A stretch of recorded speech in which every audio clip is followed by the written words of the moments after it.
श्री सद्गुरु महाराज की जय। आत्मा नहीं थल नहीं जल नहीं वायु अग्नि।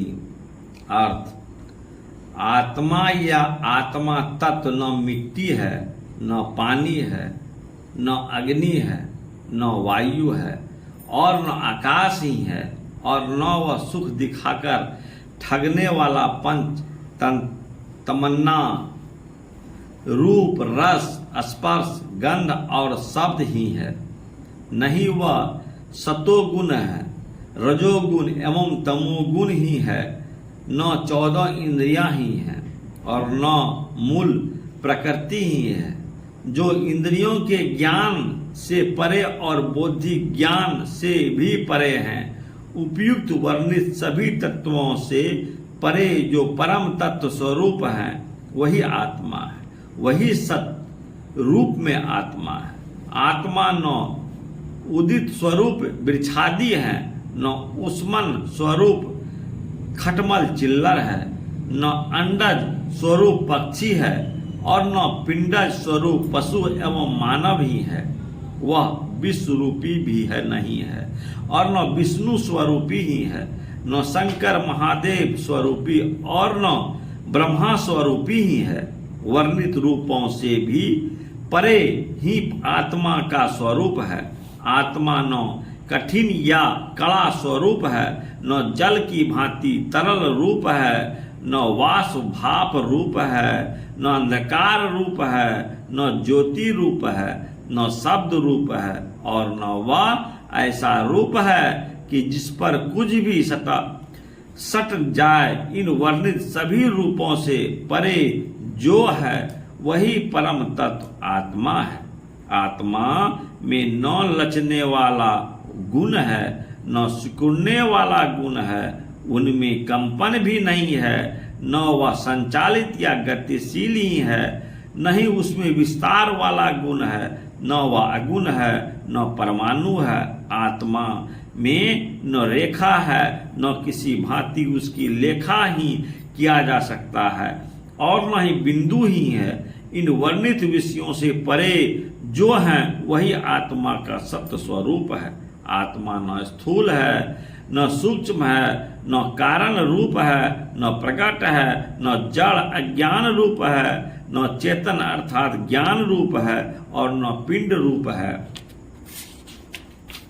न ब्रह्मांड रूप ही है।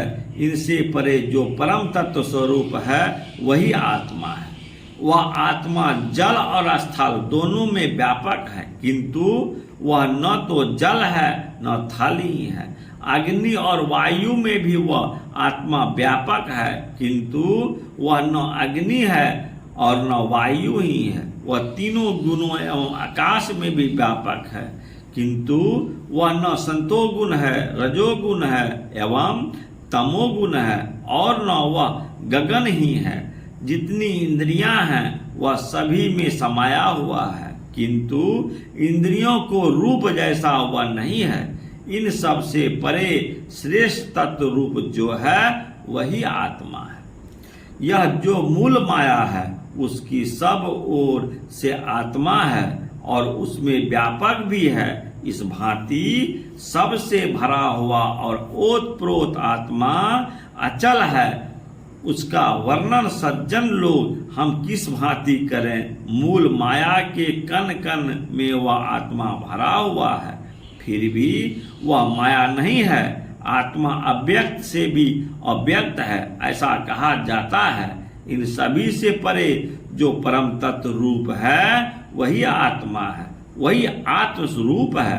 ब्रह्मा महाविष्णु विश्व रूप विष्णु और महादेव सभी देव दानव किन्नर नाग और मानव स्थावर यानी नहीं चलने वाले जंगल जंगम अर्थात चलने वाले जितने भी जीव हैं जो सभी में व्यापक है, किंतु उनमें से किसी के समान वह नहीं है।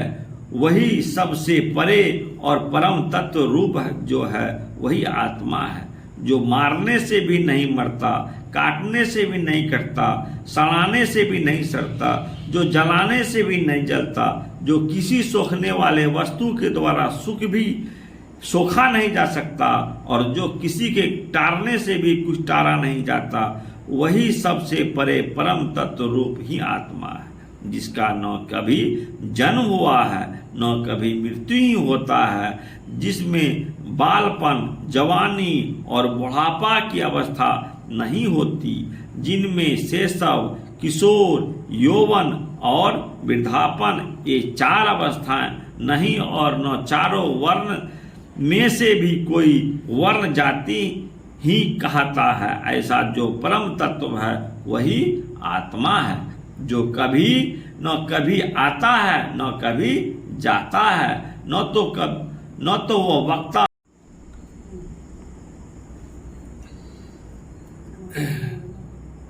जो न तो वक्ता बोलने वाला है और न सुनने वाला है, जो न करने वाला कहलाता है और न नहीं करने वाला कहलाता है, किंतु जिसकी सत्ता के बिना किसी का अस्तित्व या होना नहीं संभव है, वही सबसे परे परम तत्व स्वरूप जो है वही आत्मा है, जो कभी तीनों गुणों से रहित और तीनों गुणों के सहित नहीं है। नहीं वह सत है और न वह असत ही है, कि नहीं वह मरने वाला है न वह अमर ही है, न वह किसी के आच्छादित करता है और न किसी से आच्छादित ही होता है, न वह भोग करने वाला है और न योग करने वाला है, और न वह हित रूप भलाई का रूप है और न वह अनहित बुराई का रूप है। इन सभी वर्णित रूपों से परे परम तत्व रूप ही आत्मा है। वह त्रिपुटी में भी नहीं आता, अर्थात ध्यान करने वाला ध्यान और जिसका ध्यान किया जाता है, ध्येय इन तीनों से परे है। इसी भांति ज्ञाता, ज्ञाता और श्रेता, भक्ति, भक्त और जिनकी भक्ति की जाती है, भगवंत, इन तीनों से वह परे हैं, जो सापेक्ष भाषा के द्वारा भी वर्णन नहीं किया जा सकता। जैसे दुख का सापेक्ष सुख, शुभ का अशुभ, दिन का रात, अच्छा का बुरा आदि, जो उकार से भी भरे शब्द, ब्रह्मा से भी अतीत, आहत से उत्पन्न शब्द और बिना आज्ञात से उत्पन्न शब्द, इन दोनों शब्दों से भी परे हैं, वही परम तत्व स्वरूप ही आत्मा है, जो टेढ़ी वस्तु में रहकर भी टेढ़ा नहीं होता है और न सीधा रहकर सीधा ही हो पाता है, जो जीवित जीवों में रहते हुए भी जीवित नहीं कहलाता है और मुर्दा में रहते हुए भी मरा नहीं हुआ करता, वही परम तत्व सबसे परे आत्मा है।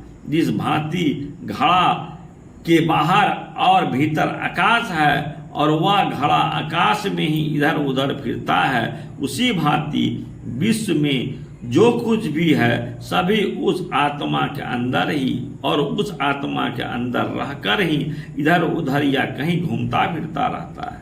उसका न आदि है न अवसान अर्थात अंत है और न मध्य या बीच ही है, और न के ऐसी स्थान है या जगह ही है जिस स्थान पर में उस आत्मा को पूर्ण रूप से रखा जा सके।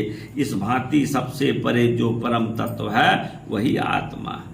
आकाश तो एक ही है, किंतु उसी को लोग घटाकाश, पटाकाश, मठाकाश आदि कहते हैं। फिर भी आकाश टूटता फूटता नहीं, वह तो एक रहता है। उसी भांति चर और अचर भी आत्मा है, वह न टूटता है न फूटता है, न बहुत होता है न कम होता है, चाहे कोई उसे बहुत ही क्यों न कहे, सब के परे परम तत्व रूप ही आत्मा है।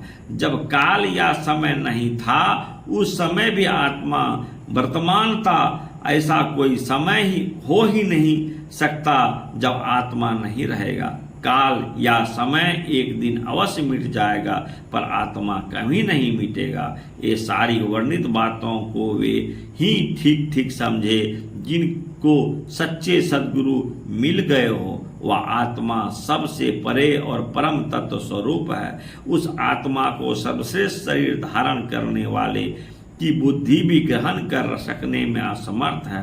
संत की वाणियों भी आत्मा के विषय में यही कहती है कि अगम यानी बुद्धि से भी नहीं जानने में आ सकती है। महर्षि में ही परमहंस जी महाराज कहते हैं कि उस आत्मा का पूर्ण वर्णन मैं कैसे कर सकता हूँ। मेरा कहना है कि ऐसा ही है जैसा कि कंकड़ पत्थर बेचने वाला बनिया मणि हीरा का गुण बखान कर सकने में असमर्थ है। वह आत्मा सबसे परे और परम तत्व स्वरूप है। श्री सद्गुरु महाराज की जय।